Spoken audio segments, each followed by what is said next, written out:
A paz do Senhor Jesus. Hoje nós vamos estar falando sobre um assunto que é de extrema importância. Um assunto que, às vezes, pouco falado nas igrejas. Pouco falado, pouco ensinado, pouco instruído. E pessoas, às vezes, não estão se preocupando muito sobre este assunto, que é a segunda vinda de Cristo. É bom nós entendermos que a palavra Apocalipse, isso tudo está dentro do livro do Apocalipse, né? Apocalipse significa revelação. Apocalipse é o livro de todos os finais. Assim como Gênesis é o livro onde nós encontramos todos os inícios, o primeiro livro da Bíblia, onde existem todos os inícios de todas as coisas. Início da terra, do mundo, de todas as coisas, do homem, início do pecado, se encontra no primeiro livro, no livro de Gênesis. Assim, quando nós vamos para fechar a Bíblia, nós encontramos o livro de Apocalipse. E no livro de Apocalipse estão todos os finais. Então, tudo que vai acontecer no final se encontra no livro de Apocalipse. É verdade que nesse interlúdio aí nós encontramos alguns profetas que sinalizaram, né, mostraram algumas coisas sobre alguns finais, mas a revelação perfeita se encontra no livro de Apocalipse. O que é revelação? Revelar. O que significa revelar alguma coisa? Revelar é aquilo que está oculto, né? Mostrar aquilo que está o quê? Oculto, aquele que está escondido, aquilo que ninguém sabe. Então, às vezes, no livro do Apocalipse, a gente vê muita coisa e, às vezes, nós encontramos também muita coisa errada, muita coisa que não é uma verdadeira interpretação, às vezes, da Bíblia. Uma das coisas mais perigosas que tem, por exemplo, é o crente. Nós temos que estudar a Bíblia, mas o crente, às vezes, o novo crente, aquele que não tem ainda uma segurança no conhecimento da Bíblia como um todo, ele começar a entrar, às vezes, na internet, no Google, e fazer pesquisa sobre os finais, sobre Apocalipse, sobre algumas coisas. Normalmente, o que se mais tem na internet, você vai ver, não é estudo da nossa linha, por exemplo, a nossa linha arminiana das Assembleias de Deus, que existe, não.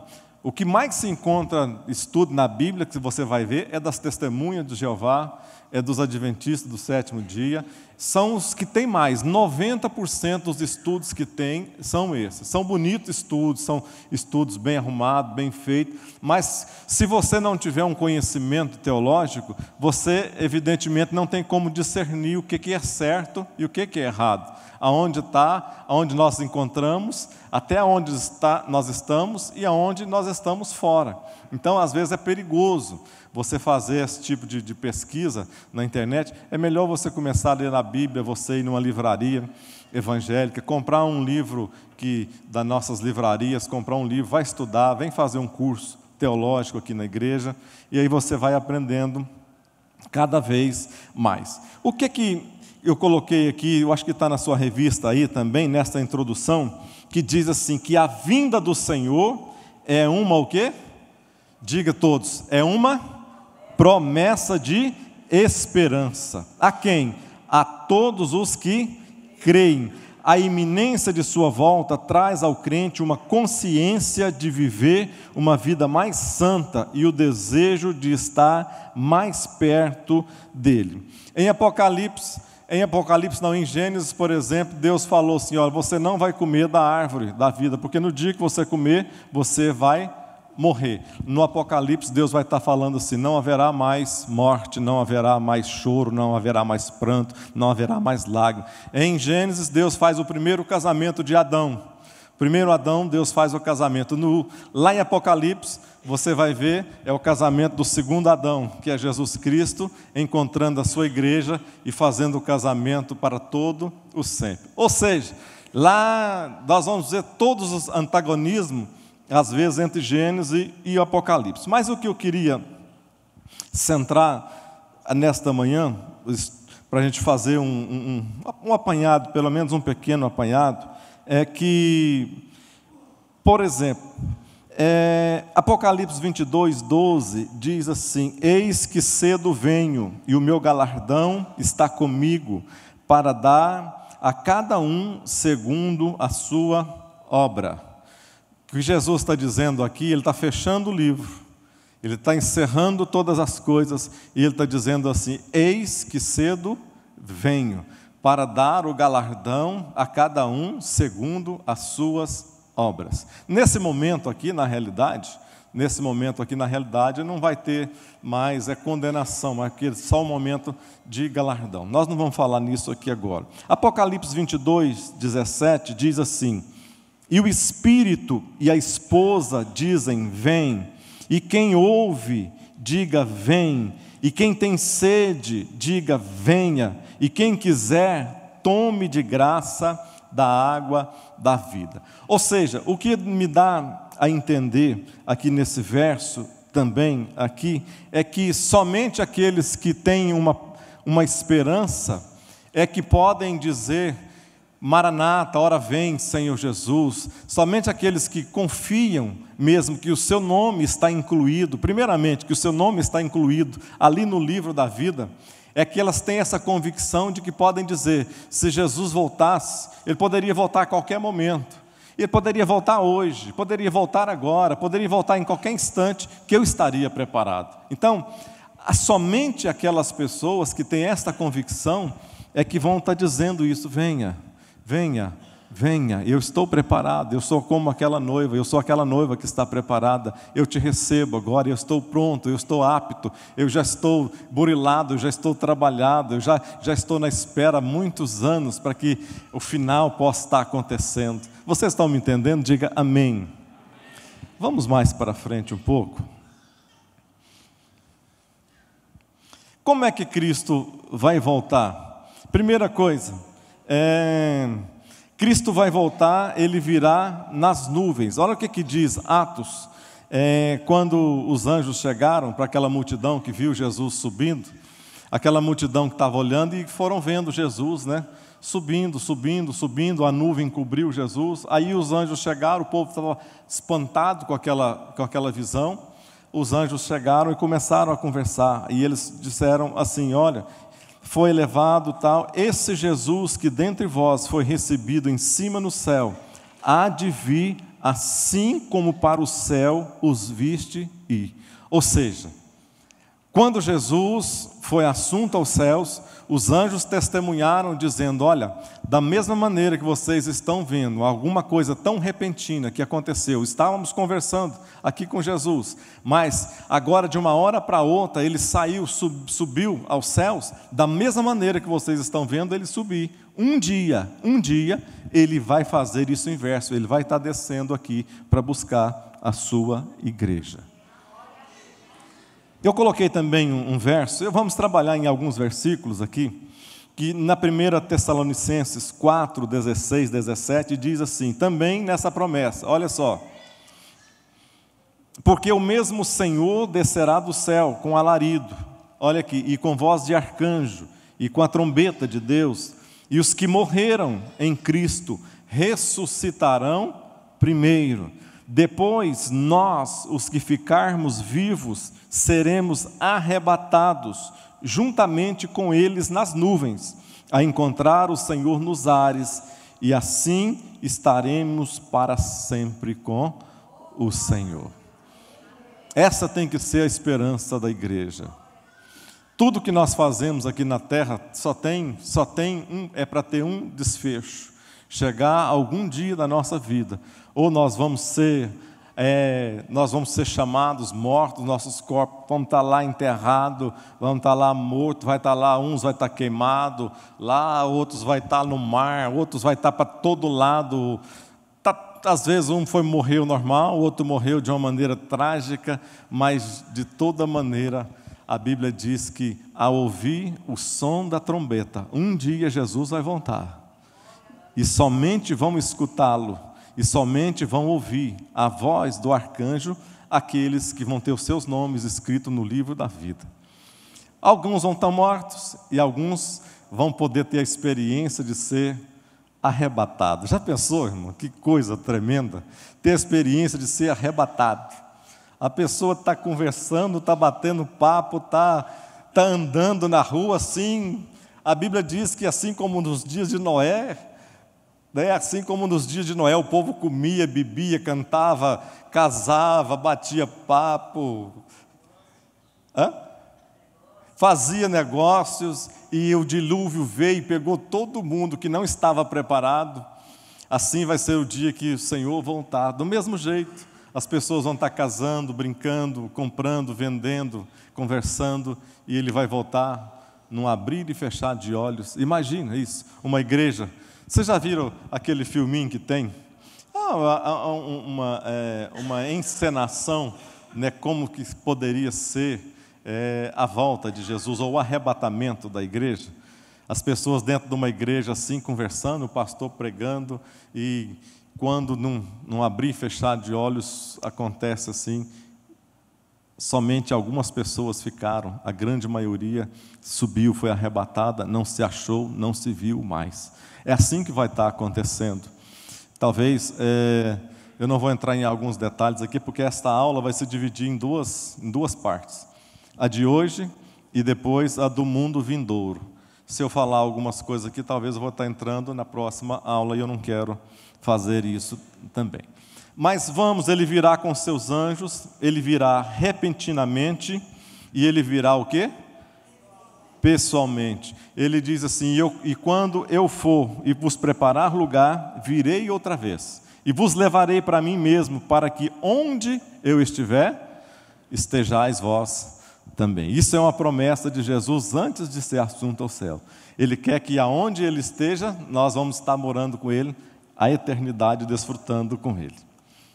Eu coloquei essa tela aqui, onde Paulo ele fala um pouco sobre morte, sobre ressurreição e sobre a volta de Jesus. Olha o que é que diz 1 aos Coríntios 15, do verso 14 ao 19. Diz assim: e se Cristo não ressuscitou, logo é vã a nossa pregação, e também é vã a nossa fé. Vamos ler devagar e você vai pensando e vai raciocinando aí. Se Cristo não ressuscitou, todo o evangelho é baseado em uma coisa, não na morte de Cristo, mas na sua ressurreição, principalmente. Na morte e ressurreição, mas principalmente na ressurreição. Se Cristo, Paulo está fazendo aqui um apanhado, porque as pessoas, muitos não acreditavam na ressurreição dos mortos. Ele diz aqui, se Cristo não ressuscitou, logo é vã a nossa pregação, ou seja, estamos pregando à toa, estamos pregando sem motivo, estamos pregando de bobeira. E também é vã a nossa fé.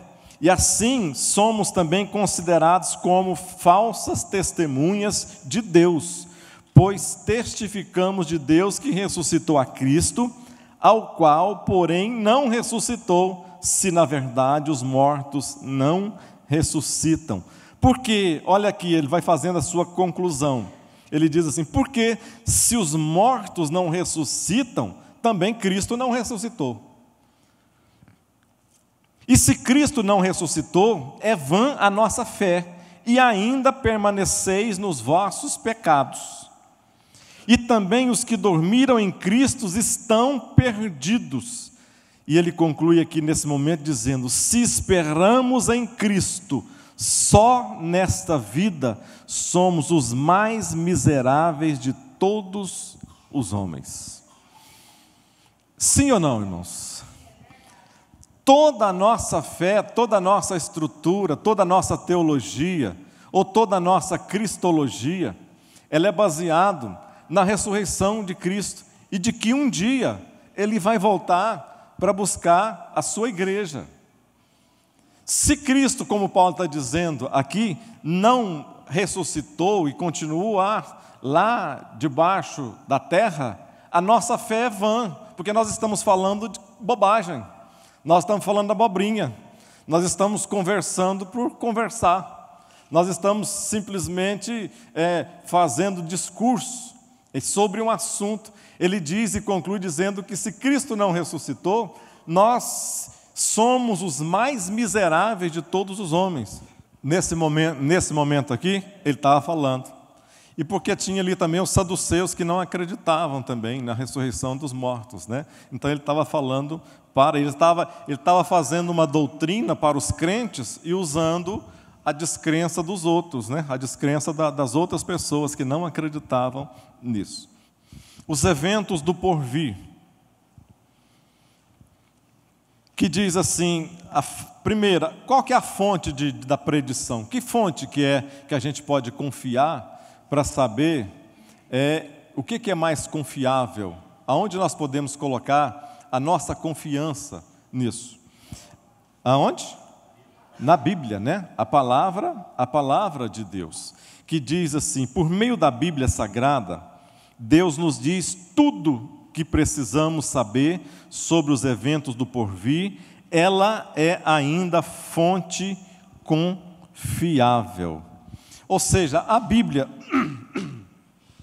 ela conta, na realidade, a história desde a formação, da promessa de Deus, até que seja na formação, ele começa com um povo, ele faz uma promessa, até que no Novo Testamento nós encontramos a formação da igreja por Jesus Cristo. Se ele formou esta igreja, ele quer estar para sempre com esta igreja, agora com o seu povo. E ele diz então na sua promessa que um dia ele vai buscar a sua igreja, vai vir buscar a sua igreja. Quem que é a igreja de Jesus? Será que é a Assembleia de Deus? Batista? Presbiteriano, metodista? Será que a igreja de Jesus é essa? Não. É uma igreja que ela é baseada em todos os povos, todas as línguas e todas as nações. Lá em Gênesis, uma vez, Deus espalhou, porque Ele não queria nem povos, nem línguas, nem nações que ficassem fazendo o que fariam. Mas no Apocalipse Ele vai juntar todos os povos, todas as línguas e todas as nações debaixo do trono branco, debaixo da graça protetora do Espírito Santo de Deus. Então, aqui está dizendo que a Bíblia Sagrada é aquilo que nos diz o que nós precisamos. Nós não precisamos de mais nada. Nós não precisamos de revelação alguma mais sobre isso.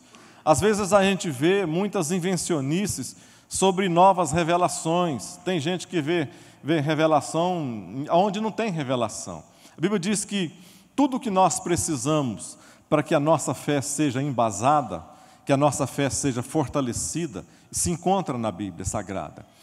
Às vezes a gente vê, gente que teve uma pseudo-revelação e quer colocar isso, às vezes, que a gente receba isso como se fosse uma verdade bíblica, como se fosse um apóstolo de Deus e que está tendo uma revelação nova da coisa. Eu tive uma visão, e eu entrei no céu, e eu vi lá os anjos de branco, os anjos de amarelo, os anjos de cor de rosa, vi ali...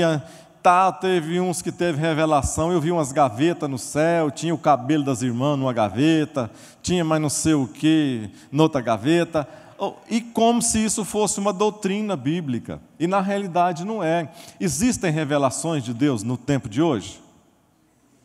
Sim ou não, irmãos? Claro que existe revelação. Agora, Deus não vai estar revelando, eu imagino aqui agora, porque senão se torna alguma coisa que sai do referencial de Deus.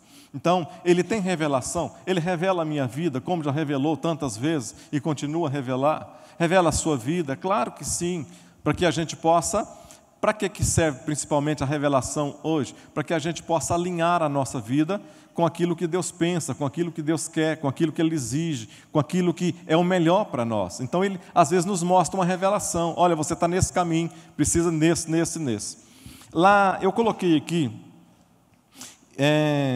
sobre quando a Bíblia revela, às vezes narra alguns acontecimentos do Apocalipse desde muito cedo. Veja o que escreveu Judas, no capítulo 14. Judas só tem um capítulo, então não é capítulo 1. Então Judas 14 diz assim: para estes também profetizou Enoque, o sétimo depois de Adão, dizendo: eis que veio o Senhor com seus milhares de santos. Olha como, profetizou Enoque. Enoque veio lá do início, né? O sétimo depois de Adão.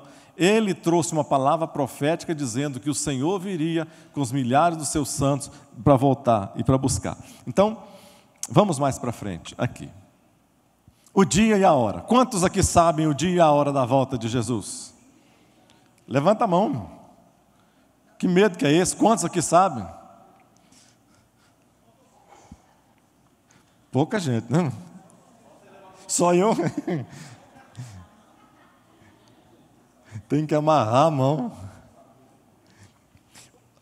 Muitos profetas já chegaram a anunciar a data da volta de Jesus, arrastando após si centenas ou até milhares de adeptos que se preparam para o evento, mas foram decepcionados, digam, decepcionados.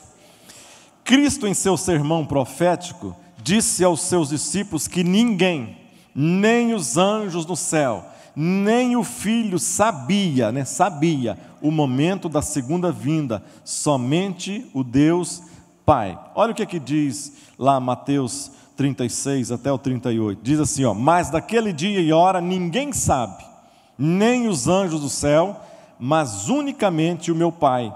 Olha aqui, e como foi nos dias de Noé, assim também será a vinda do Filho do Homem, porquanto, assim como nos dias anteriores ao dilúvio, comiam, bebiam, casavam e davam-se em casamento até o dia em que Noé entrou na arca. Já imaginou desfecho de todas as coisas? E pensar que depois do arrebatamento, as coisas vão continuar aqui nesta terra, segundo aquilo que nós cremos, as coisas vão continuar acontecendo também aqui do mesmo jeito, mesmo depois do arrebatamento da igreja. As coisas vão estar acontecendo, continuar acontecendo aqui para aqueles que ficaram, aqueles que não foram arrebatados, vão continuar aqui na terra. Por isso que muito se falou em nova era, movimento da nova era. Eu já li alguns livros dessa grossura sobre nova era. O que era esse movimento nova era, essa nova mensagem, né, esse novo momento, esse novo mover? Basicamente, depois de tantas bobagens que tem, mas para nós entendermos sobre este assunto aqui, a nova era está preparando ou prepara as pessoas e a mente das pessoas para que elas possam entender, quando acontecer o momento do arrebatamento, as pessoas não ficarem pensando que foi Cristo que voltou, que foi alguma coisa de Deus. Não, isso vai ser na cabeça deles, vai ser alguma coisa que os ET, os extraterrestres, os outros que retiraram, foram abduzidos aqui desta terra, né? Então, às vezes as pessoas nem vão se preocupar muito com isso. Sumiu fulano, o que foi? Não, foi porque foi, sei lá, foi um momento aí que ele foi abduzido aqui para receber uma nova experiência cósmica, né? E aí, mais de certo volta, algum dia de certo ele volta. E para aqueles que ficarem, né? Então, isso na nossa mente, na nossa cabeça, nós temos que estar preparados, porque Jesus vai voltar, e quando Ele voltar, Ele tem que me encontrar preparado, porque eu quero subir, eu quero me encontrar com o Senhor nos ares, eu quero ser arrebatado, eu quero subir com Ele e viver eternamente com meu Deus. Sim, pastor? Hã?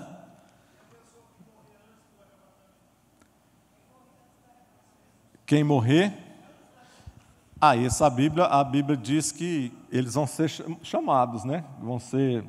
Vai acontecer a trombeta nos ares e essas pessoas vão ouvir, os mortos vão ouvir a voz de Deus, da trombeta de Deus. Os corpos ali vão ser transformados, vão ter um novo corpo, uma nova estrutura, não é essa mais sujeita à morte, sujeita a tocar, sujeita a nada. Vocês lembram quando Jesus morreu? Agora ele entra no meio do... É só um exemplo, às vezes um pouco distante, mas vale também.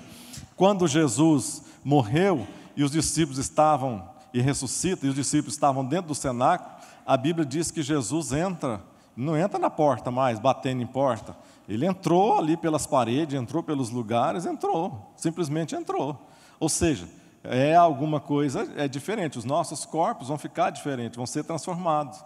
Então, não vai esse toque, essas coisas, não vai assim, você não vai precisar de fome mais, não vai precisar de... Mas não é o assunto aqui, vamos mais para frente. Um pouquinho, deixa eu ver aqui.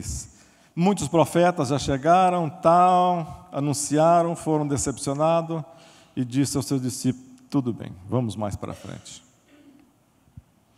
Os cristãos primitivos esperaram o retorno de Jesus em seus próprios dias. Imagina, irmãos, porque quando Paulo escreve, aqui ele diz assim, nós os que ficarmos vivos, por exemplo, seremos arrebatados. E muitas pessoas pensou, não só no estudo de Paulo, mas em alguns outros estudos, as pessoas pensaram assim, bom, esse evento, então vai estar acontecendo agora, bem rápido. Tanto que Paulo teve que escrever 1 Tessalonicenses e depois escreve 2 Tessalonicenses. Porque as pessoas estavam tão preocupadas com o arrebatamento e vivendo aqueles momentos, esperando a volta de Jesus, que eles começaram a vender suas coisas. Começaram a vender, não o que aconteceu lá em Atos 1, quando eles vendiam as coisas para estar depositando aos pés dos apóstolos. Não, foi diferente. Não foi esse tipo de venda. Ali estavam vendendo para abençoar as pessoas, para fazer viver em unidade, em comunhão. Foi diferente. As pessoas agora vendiam as suas propriedades, vendiam tudo e começavam a gastar o dinheiro. Imagina, Natan, você pega e vende seus trem tudo, Natan. Junta os milhões aí. Vou gastar, vou torrar daqui, porque Jesus está voltando daqui 1 ano, e durante 1 ano eu vou ter que gastar tudo que eu tenho em construir. É o que eles faziam, queriam, eles fizeram naquela época. Então, eles achavam que Jesus estava tão perto, que eles começaram a vender suas coisas e desfazer de tudo. Para quê? Eles não iam precisar disso mais. Então, para que eles queriam bens materiais? Então, mas os primeiros cristãos, eu coloquei aqui, que os cristãos esperaram o retorno do Senhor em seus próprios dias. Depois, o Papa Inocêncio, vai muitas coisas. O Papa Inocêncio III, ele somou 666, a data da fundação do Islã, que foi no ano de 618, eu acho, 618, e aí ele chegou que o final do mundo seria no ano de 1284. Aconteceu, irmão? Não. Aí depois, William Miller. Quem que foi o William Miller? Foi dizem que foi o precursor dos fundadores dos adventistas do 7º dia. Esse William Miller, o que ele fez? Previu a volta de Jesus entre 21 de março de 1843 e 21 de março de 1844. Depois não deu certo. Aí ele mudou para 18 de abril de 1844 e depois 22 de outubro de 1844. Ele fez umas contas lá, achou que o retorno estava errado, que o retorno não era com Zorobabel, que o retorno seria lá com Esdras, né? E foi mudando as datas, e as datas foram dando tudo errado, e o negócio não deu muito certo. Depois chegou esta Ellen White, que foi a sucessora, né, de William Miller, dentro do Adventismo do 7º dia, e ela previu em junho de 1850, previu que o mundo iria durar só mais alguns meses. E aí não deu certo. Aí depois ela remarcou para 1850, 1852, 1854, 1855, 1866, 1877, e Cristo não voltou. Aí ela morreu. Depois Joseph Smith, aqui marcou a volta de Jesus para 1891. Quem que é Joseph Smith? Foi um dos fundadores dos Mormons que nós conhecemos, né? que mudou também, marcou a volta para 1891. Quem mais? Vamos ver aqui. As testemunhas de Jeová com Charles Russell. fundador, marcou o fim do mundo para 1914, na guerra, depois marcou 1915, 1918, 1920, 1925, 1941, 1975, 1994, e não deu certo. Não deu certo também. Aí depois chegou a escritora de libertação e tudo, aí que a gente conhece, muitos livros aí, que já sentou com Satanás, já bateu papo, já conversou com tanta coisa, Neuza Itioca.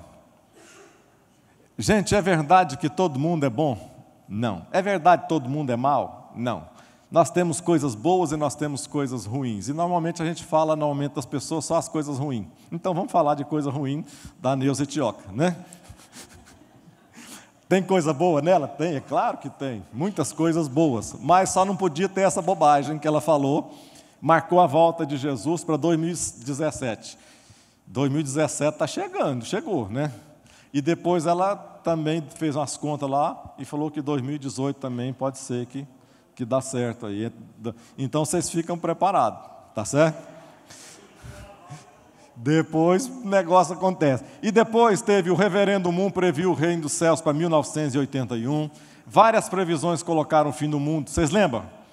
Quando teve aquele boom no ano de 99 para 2000, que a maioria falou que o mundo ia acabar em 2000, que 1000 acontecia, 2000 não passará. Como é que é aquele negócio? Mais ou menos. Hã? De 1000 passará, 2 não passará, e ficou, eu lembro que eu sempre trabalhei na área de informática, e na época era aquele bug lá dos computadores, foi a maior loucura com todas as empresas, com todo mundo que ia perder dados, perder as suas contas, perder a sua contabilidade, perder tantas coisas se não conseguisse reverter esse processo, né? Porque realmente do ano de 99 para 2000, aí, com essa mudança de 3 zeros ali, complicaria a vida, principalmente de quem mexia com informática naquela época. E o mundo não acabou. Aí depois apareceu, tinha que ter alguém mais de perto, né, da terrinha ali.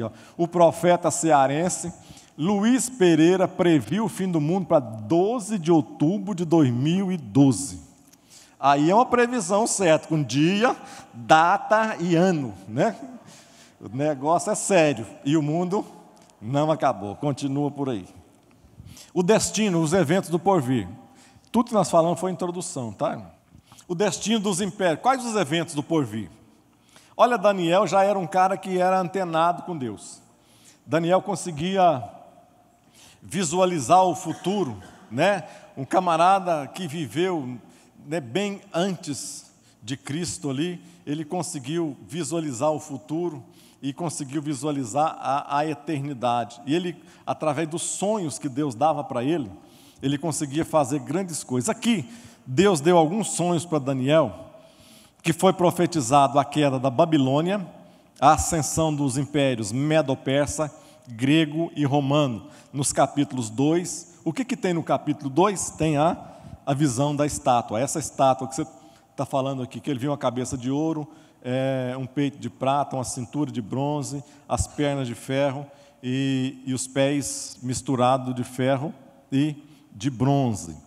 Ali. E depois, quando a gente vai ler o capítulo 7 de Daniel, a gente vai ver que ele teve uma outra visão, que Deus deu para ele também. Ele viu 4 animais saindo do mar. O que é isso, pastor? E aí, esses 4 animais, quando a gente vai ver, são, na realidade, os mesmos 4 impérios que ele viu na cabeça, no peito, na cintura e nas pernas ali, são os mesmos impérios, quando a gente vai ver, é a concretização disso e a atualização disso tudo. Então, quando ele fala, por exemplo, ele vê ali no leão, ele está falando da Babilônia, só que fala que foi um leão com asas, né? E que essas asas, um leão terrível, né? Um leão é aquele predador que é no topo, né? É o cara no topo. Então, quando Daniel vê isso, ele vê um leão e vê um leão com asas. O que significa isso? É o primeiro império que viria depois para tomar e destruir o povo de Deus, e Deus mostra para ele os 4 próximos impérios. O primeiro império, que seria o leão, simbolizava a Babilônia, porque diz que as asas desse leão foram arrancadas, significando com isso que depois que Nabucodonosor morre, o seu império praticamente acaba, né? vai a praticamente zero. Então esse império durou de 605 até 539. No segundo que ele viu, no segundo, é um urso com 3 costelas na boca. Olha ali o urso, a figura do urso com 3 costelas na boca. O que significa isso? Significa que o novo império que veio depois dos babilônicos, que foi o império dos persas, dos medo-persas, que aconteceu do ano de 538 até 331. Aí dessas 3 costelas fala o quê? Das maiores conquistas que esse império teve. O urso é aquele que abocanhava, arrebenta, né? Aquele que tritura tudo. E na boca dele foram as conquistas dele, a Lídia, o Egito e também a própria Babilônia, que caiu nas garras desse urso aí. E depois ele viu, que eu acho interessante, tremendo, ele viu um leopardo, olha só, um leopardo com 4 cabeças e 4 asas, que Daniel via, que saiu do mar. Depois do urso vinha um outro bicho, já pensou que bicho feio? 4 cabeças e o quê? 4 asas. As asas estavam falando, as asas falam da velocidade. As asas, com uma asa só já é muito. Um leopardo, então, que é aquele um dos mais rápidos predadores que tem, né? E que seria, então ele está falando que quando a gente vai ver pelas histórias, quando se cumpre, a gente vai ver a ascensão tão rápida, tão vertiginosa do terceiro império, que foi o Império Grego, representado aí por Alexandre o Grande, né? Que foi um império que tomou conta de todo o mundo moderno naquela época. Ele tomou tudo. Um cara com 20, começa ali com 18, 19 anos, até seus 25 anos ele já tinha conquistado tudo ali. Aí quando ele chega nos seus 30 e poucos anos, ali ele morre com pouco tempo de vida, mas ele conquistou o mundo inteiro. Todo mundo ali conhecido estava sobre as mãos de Alexandre o Grande. Ou seja, quando fala dessas 4 asas, mas diz também que 4 cabeças, que um bicho tinha 4 cabeças. Quando Alexandre morre, o seu império também foi totalmente dizimado, assim, dizimado não, foi repartido. A briga entre os seus generais, Cassandro, Lisímaco, são 4 generais que tiveram ali e que eles repartiram o seu império todo ali, ou seja, o império dele foi destruído. E depois o 4º animal, e é um animal terrível, espantoso aí, ó, parece um dragão. Isso é um desenho aí que alguém fez, né? 10 chifres, dente de ferro.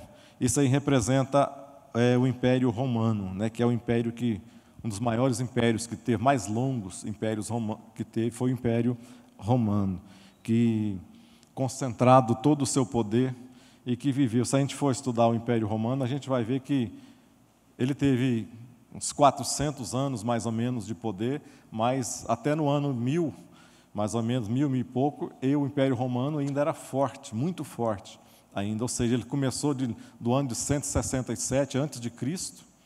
e chegou até, no seu auge, foi até no ano de 100 e pouco, 200 e pouco, depois de Cristo, mas ele teve o seu auge até no ano 1000 e pouco. Ele continuou, então, ou seja, foi um império forte, né, representado por esse bicho aqui. Mas nós não vamos estudar sobre cada um desses aqui. Vamos mais para frente. Sobre as diásporas judaicas. O que é diáspora, hein? Diáspora é o quê? Espalhamento, né? Separar, tirar, dividir. O que mais? Dispersão, né? E o contrário de diáspora é aliar, que significa volta, retorno, que é aquilo que os judeus sempre dizem que sobre o sionismo, é a volta do judeu do mundo inteiro, que eles creem que um dia vai voltar para Jerusalém. Os judeus vão voltar e quando isso acontecer, eles vão crer que está o final dos tempos. Então vamos lembrar aqui essas diásporas. De acordo com a Bíblia, a diáspora é fruto da idolatria, rebeldia do povo de Israel e Judá, o que fez com que este os tirasse da terra que lhes prometera e os espalhasse pelo mundo, até que o povo de Israel retornasse para a obediência. Tem 3 diásporas principais que a gente conhece. A diáspora do ano de 605, onde Nabucodonosor pega e leva todo mundo, para a Babilônia. Depois, a diáspora que aconteceu no ano de 597, que ele leva mais um pouco. Na primeira, levou Daniel, levou uma turma boa. Na segunda, ele levou mais os nobres, e levou mais quem era inteligente, mais 10.000. Aí, depois, na última, ele arrebenta com todo o reino, no ano de 586, e destrói praticamente o reino, e o povo fica cativo 70 anos ali. Isso aí é uma diáspora, ou seja, divisão, separação. Vamos para alguns termos bíblicos para a segunda vinda de Cristo. O termo que o autor colocou aqui é vinda. O que é vinda? A palavra parousia significa vinda, chegada, volta, chegada de um rei. No aspecto escatológico, significa tanto o arrebatamento da igreja, como a vida de Cristo, a vinda de Cristo em glória para a sua igreja. Aleluia, amém. É bom nós entendermos algumas coisas. As igrejas Assembleias de Deus têm algumas escolas, teológicas, que a gente fala, a gente tem que falar, tem que entender, e você precisa compreender isso. Se você pegar algumas igrejas tradicionais, igrejas tipo batista, algumas outras igrejas diferentes, você vai ter uma visão, às vezes, um pouco diferenciada. Por exemplo, em relação ao milênio. Para que serve o milênio, pastor? Aqui, se tem essa vinda aqui, vai chegada, Cristo um dia vai voltar. Ele vai voltar quando é que ele vai voltar? Em que época? A escola que a gente entende, a Assembleia de Deus, ela tem uma visão dela, uma visão própria. Não significa totalmente, é igual nós começamos uma discussão, esses dias, discussão não, falando de alguma coisa sobre arminianismo e calvinismo. O que está certo, o que não está certo, quem que está certo, quem não está certo. Eu não vou colocar dizendo que eu estou 100% certo, ou aqui está 100% certo. Eu estou dentro da Igreja Assembleia de Deus, então eu tenho que crer que o arminianismo é aquilo que está dentro, nas normas, nas leis, no credo e de tudo que funciona. Então eu tenho que viver como se eu fosse arminiano. Agora, eu acredito em tudo que está aqui, não significa que eu, particularmente, tenho que acreditar em tudo. Agora, eu tenho que desacreditar tudo que fala sobre o calvinismo? Não, também não. Será que, se Jesus voltasse hoje, será que ele levaria somente os arminianos, largaria os calvinistas, tudo de lado? Porque um acredita, sei lá, numa das coisas, acredita em predestinação, mas vive uma vida santa e acredita em Deus? Será que ele vai ficar de fora? Porque não, você é o quê? Tem um A na sua veste? A de arminiano? Não, então você não vai entrar. Você tem o quê? Um C. Então, o que a gente tem que falar, às vezes, um pouco dessas escolas? Vamos falar sobre, se a volta de Jesus em relação ao milênio, nós acreditamos, nós somos uma escola pré-milenista. O que é pré-milenista? Tem pré-milenista, amilenista e pós-milenista. Pastor, só está complicando o trem. O negócio é complicado. Quanto mais a gente estuda, mais complicado fica.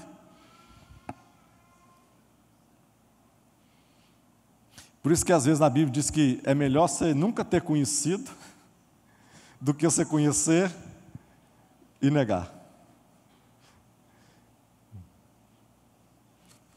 Por isso que Salomão disse que o muito estudar, muito ler, muitos livros, muita coisa, é enfado, canseira e que não leva a muita coisa. Nós somos, então, se existem em relação ao milênio, por que em relação ao milênio? O milênio fala sobre a volta de Jesus. Jesus vai voltar, então, antes do milênio, no meio do milênio ou depois do milênio? Como é que é? Ou não vai ter milênio? Nós somos uma escola, nós, Assembleia de Deus, nós somos pré-milenistas, ou seja, Cristo vai voltar, sim ou não? Vai voltar antes do milênio, antes do milênio. Então nós acreditamos que em relação ao milênio, Cristo vai voltar antes do milênio. Alguns acreditam que ele vai voltar depois do milênio. Será que esses que acreditam que vai voltar depois do milênio vão ser salvos? E quem não acredita em milênio, será que vai ser salvo? Vai, o que tem? A Bíblia diz, crê no Senhor Jesus, será salvo tu e tua casa. O que basta para mim ser salvo? Crer. Ele veio para os seus não receberam, mas todos que receberam foi dado o poder de ser chamado o quê? Filho. Ou seja, não está falando, isso aqui é a gente que vai complicando às vezes as coisas. Ser salvo é muito fácil. É muito fácil. Pré-milenista, então, amilenista não existe, e pós-milenista, então Jesus vai voltar a algumas linhas teológicas, acredita que Jesus vai vir, vai ter o milênio aqui, depois é que Jesus vai voltar. Em relação ao arrebatamento, vamos falar um pouquinho, precisa falar. Que tipo de escola que nós somos?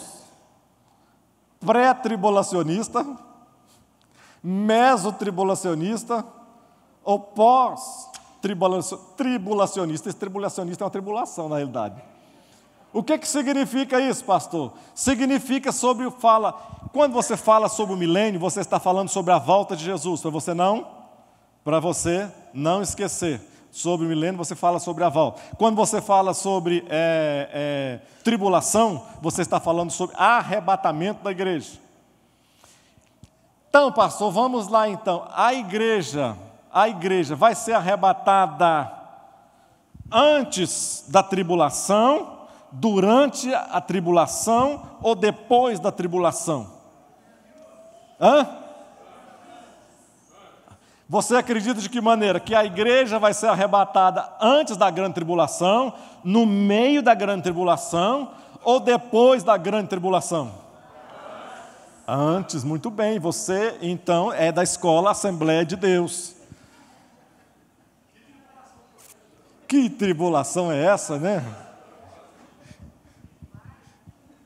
Aí tinha alguém discutindo, mas porque o 666, não sei o que, já está aí, vai pôr o trem na testa, vai ser na mão, vai ser aonde?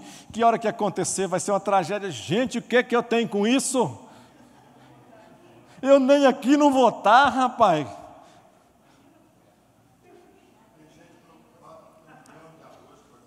Irmão, vai chegar um momento da história, da tecnologia, que as coisas vão estar tão pequenininha, tão miudinha, tão coisa, que você daqui a uns dias, isso é natural. Agora, se o Satanás vai usar isso, é outra coisa, é problema dele, é dele com Deus, não é problema meu. O meu é servir a Deus, e servir a Deus bem certinho, direitinho. Se ele vai usar os meios de comunicação, se vai usar o que for, não me interessa. Eu tenho que estar bem. Eu tenho que estar no lugar certo, na hora certa, no momento certo e fazendo a coisa certa. É isso que eu tenho que fazer. Conectadinho, Wi-Fi, assim, legal, né? Online, ele passa a mensagem, estou voltando, prepara. Para alguns não vão participar do arrebatamento, mas vem o Wi-Fi do céu dizendo assim, sua hora chegou.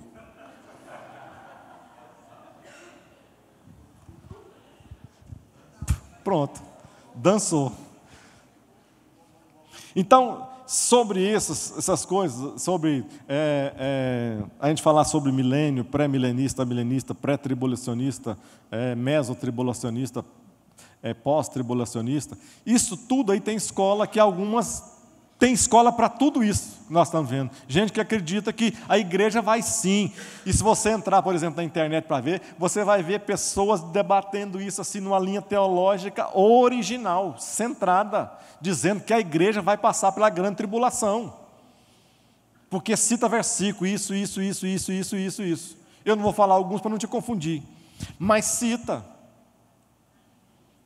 Mas nós acreditamos que Cristo vai vir em duas fases, uma fase visível, uma outra fase invisível. A primeira fase invisível, ele vai arrebatar a sua igreja, ninguém vai ver, olho algum vai ver. Ele vai arrebatar a sua igreja vai encontrar com ele nos ares, nos céus. Aí sim vai acontecer a grande tribulação, vai estar acontecendo aqui, vai acontecer a grande tribulação. Lá no céu nós vamos estar participando das bodas do Cordeiro. Oh, glória a Deus, né?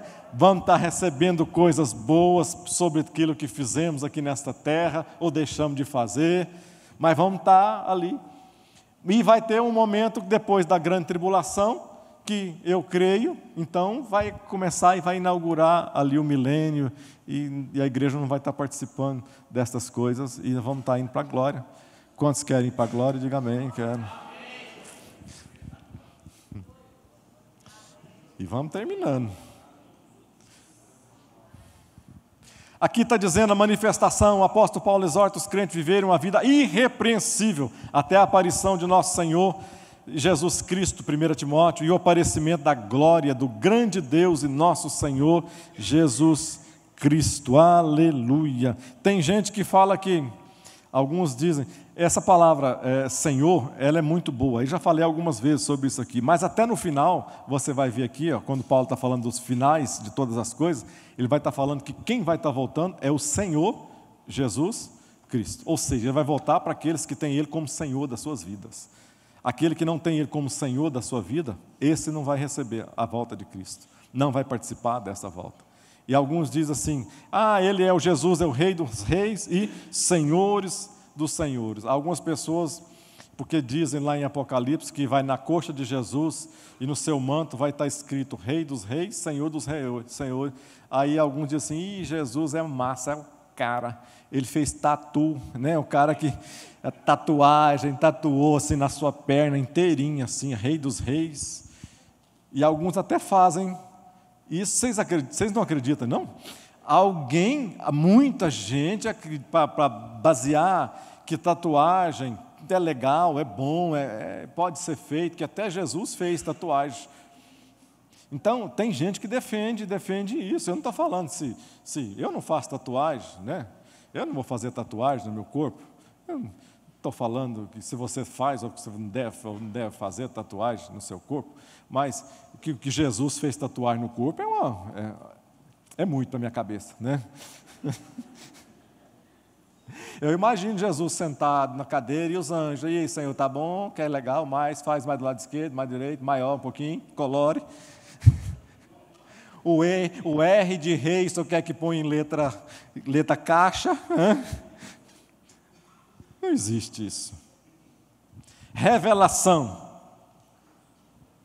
O apóstolo Pedro emprega a palavra apocalipse para se referir ao arrebatamento da igreja. Esse termo é traduzido ainda como manifestação ao arrebatamento da igreja. Olha o que Pedro falou aqui, 1 Pedro 1,7 diz assim, para que a prova da vossa fé, muito mais preciosa do que o ouro que perece e é provado pelo fogo, se ache em louvor e honra e glória na revelação de Jesus Cristo. Vamos mais. Arrebatamento da igreja. Eu quero chegar aqui numa tela aqui. O arrebatamento da igreja é o rapto dos santos da terra, um acontecimento global e simultâneo em todo o planeta. Isso aqui nós já estamos no 3, aos eventos da segunda vinda. Arrebatamento e segunda vinda. Isso aqui é interessante também saber. Há uma diferença nós entendermos entre arrebatamento e segunda vinda. Porque se vai ser em dois momentos, a primeira volta de Cristo, a segunda volta dele vai ser o quê? Vai ser em dois momentos. Então o primeiro movimento é o quê? É invisível, ninguém vai ver, vai acontecer o arrebatamento. E a segunda, quando ele voltar mesmo, a parousia mesmo, vai voltar para esta terra. Aí todo olho verá. Aí ele vai voltar não mais como Senhor, mas ele vai voltar para julgar. Aí vai estar acontecendo julgamentos aqui. E ele vai estar inaugurando também o milênio. Vamos lá ver a diferença. Olha lá. O arrebatamento vai ser em segredo. A segunda vinda será pública. O arrebatamento, Cristo vem para a igreja. A segunda ele vem o quê? Com a igreja. A igreja vai vir, e se você crer, você vai ser rei e sacerdote aqui nesta terra. Arrebatamento vai ser antes da grande tribulação. A segunda vinda vai ser após a grande tribulação. A segunda vinda, então, vai ser após a grande tribulação. Enquanto vai estar acontecendo a grande tribulação, a igreja vai estar nos ares com o Senhor. Vocês estão me entendendo? Aí vai estar acontecendo algumas coisas lá. E vai passar esses 7 anos que nós cremos, e Jesus então vai voltar com toda a igreja agora glorificada, e vai vir nessa terra, aí vai acontecer aquelas coisas. O arrebatamento, Jesus vem nos ares. A segunda vinda, Jesus pisa no Monte das Oliveiras. Aí a Bíblia diz que o monte fende, e aí vai começar a acontecer as tragédias e as coisas. O arrebatamento, os santos verão, somente os santos. Na segunda vinda, todo olho verá. No arrebatamento é tempo de alegria, e na segunda vinda é tempo de lamentação. No arrebatamento, os incrédulos são deixados para trás. Na segunda vinda, os incrédulos vão ser destruídos, lançados lá no mar, no lago de fogo. O arrebatamento vai ser em todo o planeta, e a segunda vinda vai estar acontecendo lá fisicamente em Israel. Eu vou fazer aqui essa cronologia aqui, para você entender, passo a passo, tá? Primeira coisa, olha lá, o rapto da igreja. O que vai acontecer? Então vai acontecer, isso aqui é uma cronologia escatológica, tá? Da qual nós acreditamos, nós cremos, assembleianos. A primeira coisa que vai acontecer vai ser o rapto da igreja, que é o arrebatamento. Consiste dos santos ressuscitados e dos vivos transformados. 2, aí vai estar acontecendo o quê? Quando for arrebatado o povo, lá nos céus, vai estar tendo aqui o tribunal de Cristo. Que tribunal é esse? Vai estar sendo um julgamento acontecendo. Que julgamento que é esse, pastor? Não é mais para condenação, é o julgamento onde vai passar aqui o fogo, vai passar o fogo nas obras. Imagina? Hã? Quem bem? É só? Nada não? Então vai acontecer esse julgamento, que vai estar sendo julgado o que? As obras. A Bíblia diz que as nossas obras vão passar pelo fogo, né? Aquelas que tiveram obra de palha, feno, madeira, vai sobrar nada. Aqueles que têm pedras, ouro, diamantes, algumas coisas preciosas, essas vão ficar e vão permanecer. Aí nós vamos receber o nosso galardão no céu daquilo que nós fizemos. Uns não vão receber, pensa assim, gente, eu preguei para 10.000 pessoas. Imagina o galardão que eu tenho.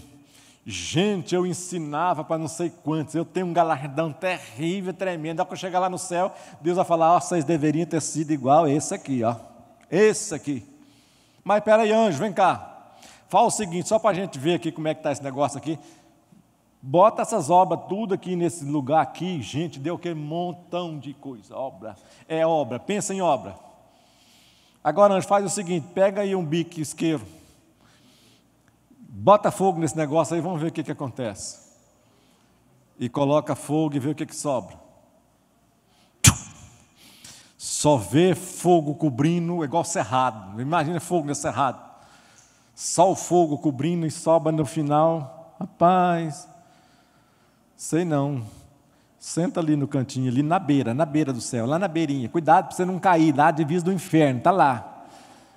Cuidado, fica de olho, porque a beirinha, você está na divisa, for 1 milímetrozinho, você não ficou de fora. E gente pensando que fez grandes coisas para Deus e fez coisa alguma. E às vezes aqueles que a gente pensa que não faz nada para Deus, é aqueles que têm um galardão tremendo, que vai ter um galardão tremendo no céu. As bodas do Cordeiro vai estar acontecendo no céu também, um acontecimento entre o arrebatamento e a revelação de Cristo em glória. O quarto, a retirada daquele que restringe o pecado e seus efeitos também terão então livre curso na terra. Imagina agora, foi retirada aqui a atuação do Espírito Santo nesta terra, aí cada um faz o que quer e deixa de fazer. Imagina se o Espírito Santo não estivesse habitando na sua vida. Meus irmãos, eu tenho que falar, vocês precisam me dar pelo menos mais uns 5 minutos mesmo, tá bom? Eu tenho que falar isso. Imagina se o Espírito Santo não estivesse habitando na nossa vida e a gente pudesse fazer o que quisesse, o que desse na teia, na cabeça. Vai estar acontecendo isso quando a igreja for tirada aqui dessa terra. Depois da grande tribulação, vai estar acontecendo isso aqui. Cada um faz o que quer, porque o Espírito Santo não vai estar nesse momento fazendo a atuação que ele faz hoje. O surgimento do anticristo, ele surgirá insignificante, denominado de chifre pequeno. Vai estar surgindo aqui nesse meio, nesse momento. O surgimento do falso profeta, aquele cara, o tremendo, picareta, né, revestido de dons dados pelo diabo, vai estar ressuscitando gente, vai estar fazendo o escambau, vai estar fazendo o diabo aqui, durante esse momento aqui. E as pessoas vão ficar de boca aberta. Rapaz, esse cara aqui é o cara, né? Tem que me aliar com ele. Então vai estar surgindo o anticristo e vai estar surgindo aqui o falso profeta, que é o seu companheiro. Tipo o que a gente está vendo aí na Lava Jato, mais ou menos. Tem o top e depois os auxiliares, né? Vai ser tudo julgado do mesmo jeitinho. O surgimento do anticristo com Israel, vai estar lá. Não, o pacto do anticristo com Israel, me desculpem. Então o anticristo faz um pacto com Israel e depois começa a abertura dos selos, né? A essa altura dos acontecimentos, a terra estará sendo atingida pelos juízos divinos sobre os 7 selos. O que significa esse selo? Não vou estar falando dele. Vai estar surgindo as 2 testemunhas, estarão pregando durante a primeira parte da grande tribulação. Que testemunhas que são essas? Quem vai estar surgindo? Quem vai ser? Alguns dizem que Elias, Enoque, serão essas 2 testemunhas. Alguma linha teológica dizem que serão essas 2 pessoas. Por quê Elias e Enoque? Porque a Bíblia não fala que nenhum deles morreu. Então, se não morreu, porque quem morreu vai ter o momento deles. Como esses 2 não morreram, eles vão estar... A Bíblia diz que Elias não morreu, foi arrebatado, e que Enoque também não morreu, foi arrebatado, não fala da morte dele. Então, vai estar pregando durante essa primeira parte da tribulação. Aí vai acontecer o ministério dos 144 mil judeus separados. Aqui tem uma seita, uma religião que diz que somente esses 144 mil que não são daqui eles criaram uma teoria dos 144 mil que serão salvos. Só a igreja deles já tem mais de 144, então já tem que excluir muita gente aí e deixar de fora. O apogeu e glória do anticristo, cada vez mais forte, à frente do bloco das 10 nações. 12º, o bloco das nações do norte. Israel é provocado e desafiado por esse bloco. A igreja mundial se fortalece com o apoio do anticristo e falso profeta. Imagina uma igreja mundial sendo formada no meio da grande tribulação. Imagina uma igreja forte, sendo formada no meio, com milagres, sinais e tudo que imaginar poder acontecendo. E aí o próprio Israel é enganado, e eu não vou falando disso aqui também. A igreja se fortalece, o falso profeta faz com que ela quer. A pregação do evangelho do reino, conforme nos fala. 15º, Gog e Magog invadem Israel. São os blocos do norte, aonde estão na profecia. Depois você vai ver Ezequiel 38 e 39, mas que vão ser destruídos sobrenaturalmente por Deus quando vão estar invadindo Israel. O anticristo rompe o seu acordo com Israel. Ele colocará sua imagem no templo e exigirá adoração. O que os judeus mais temiam vai estar acontecendo aqui nesse momento. Ele vai colocar, como o judeu só adora a Deus, ele vai estar colocando a sua imagem lá dentro do templo novo que vai estar sendo formado e vai exigir adoração. Aí vai acontecer o quê? A destruição da superigreja pelo próprio anticristo e colocará em seu lugar a adoração à besta influenciada pelo falso profeta. A população da terra estará sob o controle total. Nisso tudo aqui nós não vamos estar aqui mais, irmãos, em nome de Jesus. Pelo menos a grande maioria de nós não vai estar. A morte dos 144 mil judeus. Nesse tempo também serão mortos esses pregadores. 19º. Aqui agora começa o juízo sobre as 7 trombetas. Depois começa as taças, os últimos juízos de Deus sobre o mundo. 20, a quase destruição de Israel. Quando tudo parece perdido, eles clamarão a Deus. Jesus então volta, aqui Jesus, a segunda volta de Cristo. Jesus volta então à terra. O Monte das Oliveiras se fenderá quando Jesus pisá-lo. 23º, vai acontecer então o julgamento das nações. Nesse julgamento, um novo mapa mundial se fará. Um remanescente dos judeus, um terço que ficará, se arrependerá e entrará no milênio para com Cristo. E terminando, Satanás será aprisionado, oh glória!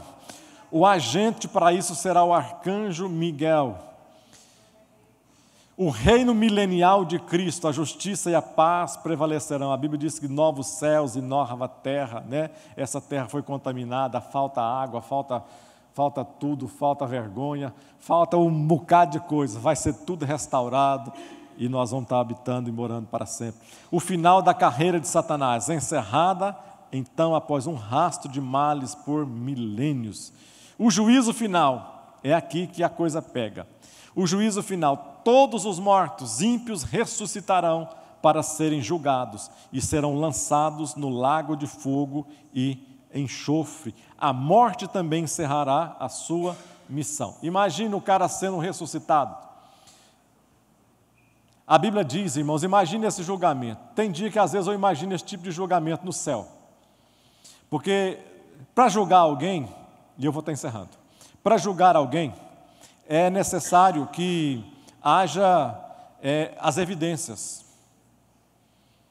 que alguém foi condenado. E essas pessoas que serão, nós fomos arrebatados, a igreja, mas os mortos ímpios continuarão na terra, continuarão ali os seus corpos. Aí Jesus volta para a terra, aí ele vai ressuscitar, e depois que inaugura, acontece toda essa grande tribulação, ele vai inaugurar o milênio e agora vai fazer o julgamento desses mortos ímpios. Então, eu imagino no céu um grande telão e ele levanta um e diz assim: eu quero te mostrar por que você está sendo condenado.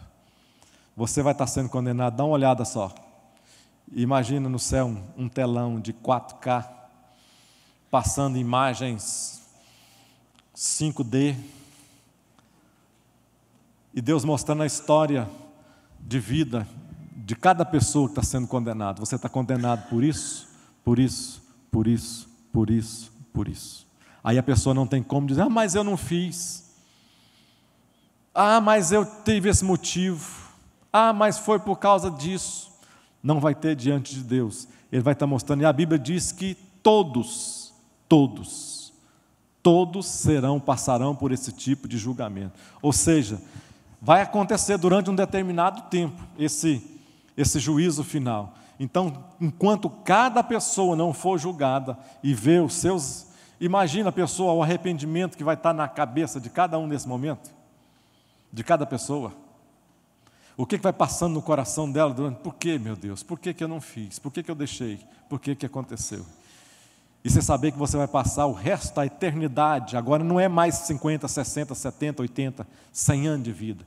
É a eternidade inteira afastada de Deus. O pior não é o inferno. O pior é estar afastado de Deus. Então, irmãos, por isso que nós devemos estar o quê? Preparados. Vamos ficar de pé.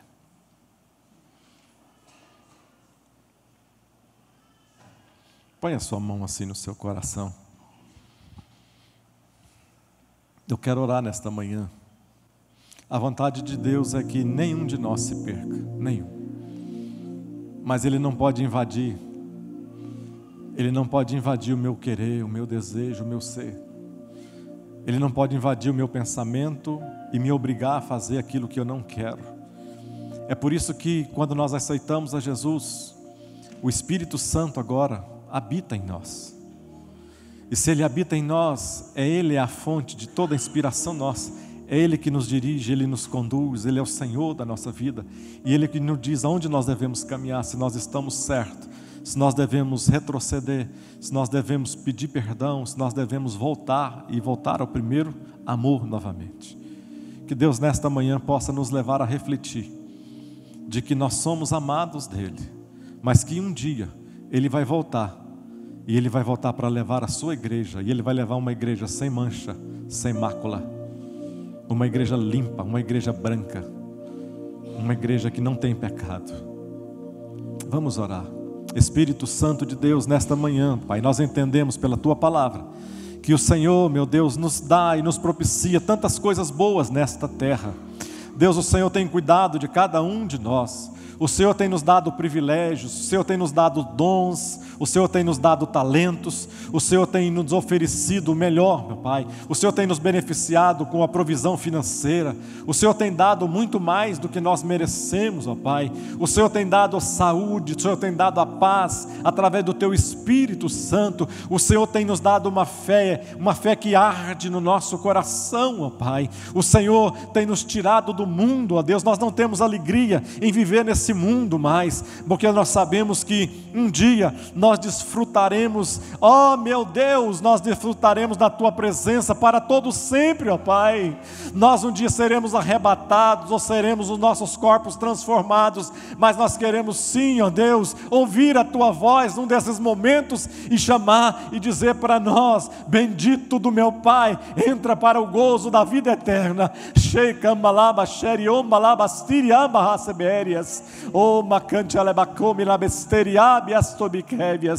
Pai, porque nós precisamos da Tua atuação, do Teu Espírito Santo, ó Deus. Nós precisamos que o Teu Espírito Santo nos arranque, ó Pai, tudo que está contra nós, que está, meu Deus, tirando a nossa vida, a nossa comunhão plena com o Senhor. Nos abençoa como o Senhor tem nos abençoado, ó Deus, e que não rejeites, ó Deus, nunca, que o Teu Espírito Santo não nos rejeite, mas que possamos sempre ter esta comunhão plena com o Senhor, comunhão tal que um dia nos levará para o gozo eterno, para as moradas celestiais, entrar na Nova Jerusalém pelas portas, ó Deus. E nós queremos sim que eu, a minha casa, nós possamos te servir, e que a casa de cada um que está aqui, aqueles que estão nos vendo, e que milhares que ainda te aceitarão aqui nesse lugar, ó Pai, possam ainda contemplar as belezas, meu Deus, daquilo que o Senhor é. Possamos enxergar o céu antes, ó Deus, de nós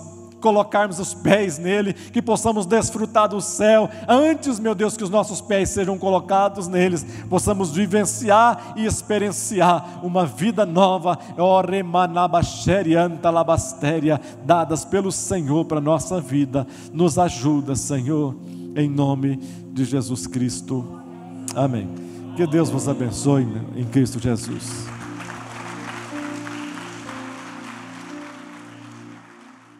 Uma igreja alegre, participativa. Todos os domingos, às 9 horas, um delicioso café da manhã e uma escola bíblica abençoada. Às 18 horas, culto da família. Segunda, às 14 horas, Manancial Feminino. Terça-feira, às 20 horas, Homem de Verdade e Mulher Ideal. Quarta-feira, às 19h40, culto de ensino, além de uma programação semanal para todas as idades. O nosso sonho é expandir o reino de Deus e chegar a todas as nações do planeta Terra. E eu quero convidar você a fazer parte desse grande projeto, que com certeza Deus vai te abençoar. Catedral da Família.